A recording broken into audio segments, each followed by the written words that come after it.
నమస్తే, మీరు చూస్తున్నారు ఎన్ఎన్ టీవీ.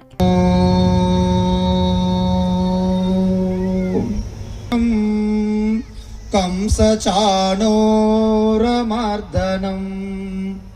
దేవకే జగద్గురుం కృష్ణరూప బంధుఘన ఈరోజు కుంట్లూరు దించినట్లుగా ఏ విధంగా అయితే శ్రీకృష్ణ పరమాత్మ పాంచజన్యం ఎలాగైతే పూరించారో, అర్జునుడు దేవదత్తం ఎలాగైతే పూరించారో, అదే విధంగా ఆర్ఎస్ఎస్ రాష్ట్రీయ స్వయం సేవక్ సంఘ్ 100 సంవత్సరములు పూర్తి చేసుకొని ఆ విజయోత్సవాలలో భాగంగా ప్రతి బస్తీలోనూ, ప్రతి పల్లెలోనూ, ప్రతి గ్రామంలోనూ, ప్రతి నగరాల్లో కూడా ఏర్పాటు చేసుకొని ఈరోజు కుంట్లూరులో కూడా అత్యంత అంగరంగ వైభవంగా ఏర్పాటు చేసినటువంటి ఈ కార్యక్రమ కమిటీ అందరికి కూడా పేరు పేరున నా యొక్క శుభాభినందనలు తెలియజేస్తున్నాను.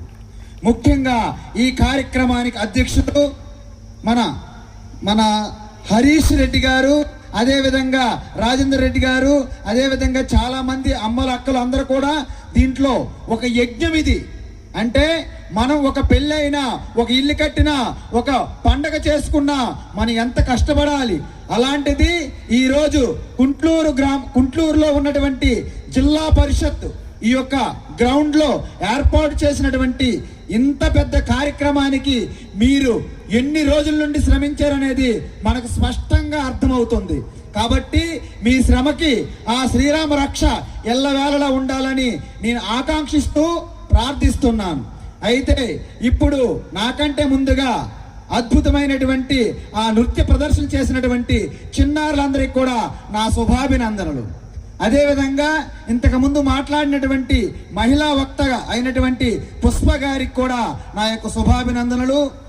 నాకంటే ముందు మాట్లాడినటువంటి మన మిత్రులు మల్లికార్జున రెడ్డి గారు అద్భుతంగా మీ అందరికి కూడా అర్థమయ్యేటట్లు హాస్యంతో చాలా సీరియస్ మ్యాటర్ని ఆనందంగా నవ్వుతూ చెప్పారు. ఆయన చాలా సెన్సిటివ్ మ్యాటర్ని చాలా చలోక్తులుగా కామెడీగా కూడా చెప్పారు. దాంట్లో తత్వం ఉన్నది, శ్రీమద్ భాగవతం ఉన్నది, రామాయణం ఉన్నది, ఉపనిషత్తులు ఉన్నాయి, భగవద్గీత ఉన్నది. అలాంటి వారు మీలో చాలా మంది ఉన్నారు. కానీ వేదిక మీద రావడానికి మనకెందుకులా టైం లేదని చూస్తే. జై శ్రీరామ్. హిందూ బంధువులందరికీ శుభాభినందనలు. ఆర్ఎస్ఎస్ 100 సంవత్సరముల యొక్క విజయోత్సవం సందర్భంగా గుంట్లూరు గ్రామంలో ఈరోజు హిందూ సమ్మేళనం అంటే హిందూ శక్తి శంకరావము అత్యద్భుతంగా దిగ్విజయంగా జరిగింది. ఈ కార్యక్రమానికి ఎంతోమంది సాయం అందించారు. దీనికి ప్రతి పిల్లలు, పెద్దలు, యువతి యువకులు, ముసలి వాళ్ళతో సహా దగ్గర కొన్ని వేల మంది ఇక్కడికి ఈ గుంట్లూరు జిల్లా పరిషత్ గ్రౌండ్ లో హాజరయ్యారు. మొదటి నుంచి కూడా ఈ యొక్క భారతదేశం అనేది ప్రపంచానికి దశాదిశ నిర్దేశించే ఒక శక్తి సంస్కృతి కలిగినటువంటి దేశం. ఇది ధర్మం అంటే మతాలు అనేవి ఆచార వ్యవహారాలు బట్టి వస్తాయి, కానీ దీనికి ధర్మం ఆధారం. కాబట్టి ప్రపంచంలో ఎన్నో దేశాలు నాగరికతలు అంతరించిపోయినప్పటికీ, ఎన్నో విదేశీ శక్తుల యొక్క పాలనలో బానిసత్వం అనుభవించినప్పటికీ ఇప్పుడే కూడా చెక్కు చెదరినటువంటి ఈ భారతీయ సనాతన ధర్మము మీ అందరికీ తెలుసు.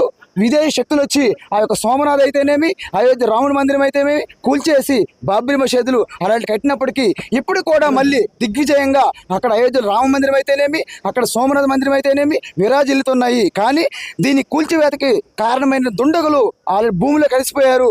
వారి యొక్క దోమల్లాగా ఈగల వలె మాడిపోయారు. కాబట్టి ఈ సనాతన ధర్మం పైన, ఈ యొక్క దేవాలయాల పైన, ఈ సంస్కృతి పైన, ఈ ధర్మం పైన ఎవరైనా సరే కుతంత్రులు, కుట్రలు చేసినా, ఎప్పుడైనా సరే ఏంటంటే విదేశీ విద్రోహ శక్తులు చేసినప్పటికీ వారందరూ కూడా మట్టిలో కలిసిపోతారు. కానీ సనాతన ధర్మానికి ఆది లేదు, అంతం లేదు అని చెప్పడానికి ఇది అంటే ఈ యొక్క మన భారతదేశం ఎప్పుడైతే భగవద్గీతను పట్టుకుంటుందో మళ్ళీ విశ్వగురువుగా పూర్వ వైపు పొందుతుంది అనడానికి ఎటువంటి సందేహం లేదు.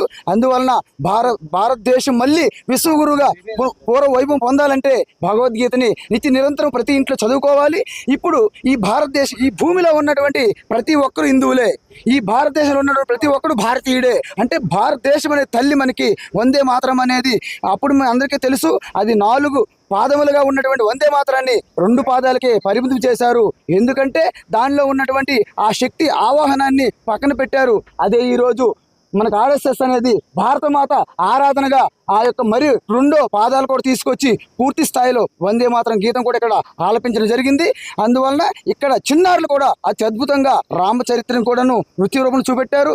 అదేవిధంగా గణేష్ యొక్క ప్రార్థన, అదేవిధంగా శ్రీరాముడి యొక్క కళ్యాణము అద్భుతమైన నృత్యాలు చేశారు. వాళ్ళందరికీ శుభాభినందనలు.